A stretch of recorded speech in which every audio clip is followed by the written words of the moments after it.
आज बात करते हैं तुलना की। हाँ। ये एक ऐसी चीज है जो हम सब, मुझे लगता है कभी ना कभी अनजाने में ही सही करते जरूर हैं। हाँ बिल्कुल। जैसे सोशल मीडिया देख रहे हैं हाँ। और अचानक लगता है कि अरे जीवन में कुछ कमी सी है, शायद उतनी सफलता नहीं मिली या उतनी खुशी नहीं है जितनी दूसरों के पास दिखती है। हमारे पास आज एक दिलचस्प लेख है जिसका शीर्षक है तुलना, हाँ। खुशियों का चोर। तो आज हम इसी भावना को थोड़ा और समझने की कोशिश करेंगे। हाँ। कि ये आदत बनती क्यों है और कैसे ये हमारी मानसिक शांति पर असर डाल सकती है। देखते हैं इस सामग्री से क्या निकलता है। बिल्कुल। और ये समझना भी जरूरी है, जैसा आपने कहा कि तुलना करना कोई अजीब बात नहीं है। ये मानव स्वभाव का एक बुनियादी हिस्सा रहा है। अच्छा। पहले भी। हाँ।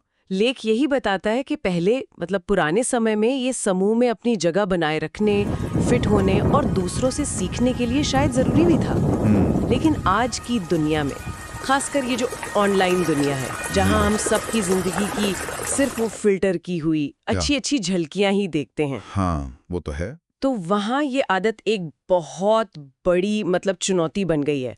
ये सिर्फ कोई हल्की फुल्की जलन नहीं है, ये एक गहरी मानसिक आदत बन जाती है। अच्छा, तो ये सिर्फ ईर्ष्या वाली बात नहीं है, बल्कि एक मानसिक आदत है।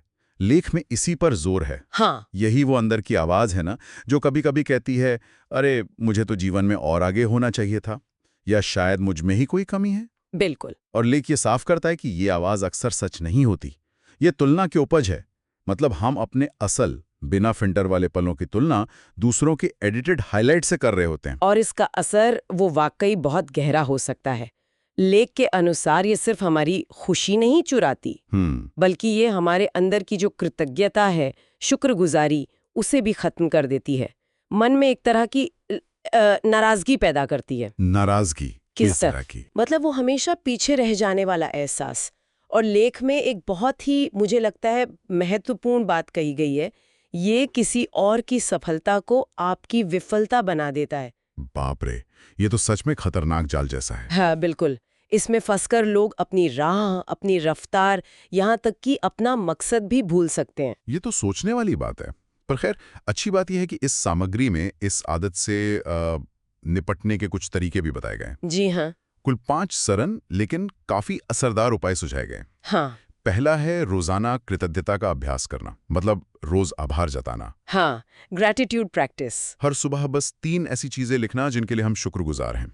लेख का मानना है कि इससे हमारा दिमाग उस पर फोकस करने लगता है जो हमारे पास है, न कि उस पर जो नहीं है। बिल्कुल सही, फोकस शिफ्ट होता है। दूसरा उपाय है सोशल मीडिया का इस्तेमाल थोड़ा सीमित करना, सोच समझकर। हाँ, ये बहुत जरूरी है आजकल। हाँ, ले कहता है कि लगभग 90% तुलना आजकल ऑनलाइन ही हो रही है। अच्छा, 90%? काफी ज्यादा है ये तो। हाँ, और सलाह दी गई है कि उन लोगों को अनफॉलो कर दें जिनकी पोस्ट देखकर असुरक्षा महसूस होती हो, और अपनी फीड को ऐसा बनाएं जो प्रेरित करे, डराए नहीं। सही बात है। एक तरह से अपनी डिजिटल दुनिया को थोड़ा साफ करना। हाँ, नियंत्रण वापस लेना। हाँ, और अगले उपाय भी उतने ही महत्वपूर्ण है। तीसरा है दूसरों की सफलता का जश्न मनाना, उनकी खुशी में खुश होना। ये थोड़ा मुश्किल नहीं लगता? लग सकता है, लेकिन लेख का तर्क ये है कि उनकी जीत आपकी हार नहीं है। जब हम दूसरों की कामयाबी पर खुश होते हैं तो वो तुलना वाली नकारात्मक भावना कमजोर पड़ती है। अच्छा। अपनी यात्रा पर ध्यान बना रहता है। बिल्कुल। और चौथा बिंदु हमें याद दिलाता है कि हम अक्सर सिर्फ हाइलाइट्स देखते हैं, है ना, पूरी कहानी नहीं। हाँ, ये तो सच है। लेख में एक बड़ी अच्छी उपमा है। आप अपने पर्दे के पीछे की कहानी की तुलना किसी और के मूवी ट्रेलर से कर रहे हैं। वाह, ये तो बहुत सटीक है। मूवी ट्रेलर, है ना। ये याद रखना बहुत जरूरी है कि हमें कभी पूरी तस्वीर नहीं दिखती। हर किसी के अपने संघर्ष होते हैं जो दिखते नहीं। बिल्कुल सही कहा। और 5वां और आखिरी उपाय, वो है अपनी प्रगति पर ध्यान देना, परफेक्शन यानी पूर्णता पर नहीं। अच्छा, प्रोग्रेस नॉट परफेक्शन। हाँ, लेख सलाह देता है कि अपनी तुलना किसी और से मत करो, बल्कि अपने बीते हुए कल से करो, अपने आप से। हाँ, आपकी असली प्रतिस्पर्धा कोई और नहीं बल्कि आप खुद है, वो जो आप कल थे। अगर कोई लगातार सीख रहा है, कोशिश कर रहा है, आगे बढ़ रहा है, तो वो सही रास्ते पर है। इससे वो परफेक्ट होने का दबाव कम होगा। बिल्कुल। तो कुल मिलाके ये लेख हमें थियोडोर रूजवेल्ट के उस कथन की याद दिलाता है, तुलना खुशियों का चोर है। बिल्कुल। ये बात सीबीसी है कि हर किसी का सफर, हर किसी की यात्रा अपने आप में अनोखी है। जरूरी है। हाँ, अपनी अपनी कहानी है। असली दौड़ तो शायद खुद का बेहतर संस्करण बनने की है, हर दिन थोड़ा सा बेहतर। तो शायद वो तुलना वाला पैमाना नीचे रखकर अपनी रफ्तार और अपनी राह को मानना ही बेहतर है।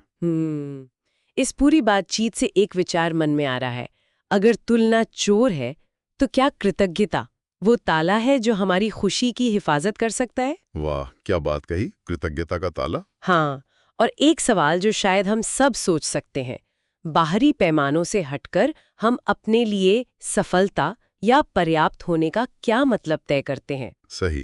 क्या हम अपनी जिंदगी के मूवी ट्रेलर के साथ साथ अपने वो जो पर्दे के पीछे वाले संघर्ष हैं, उनको भी उतनी ही अहमियत दे पाते हैं? सोचने वाली बात।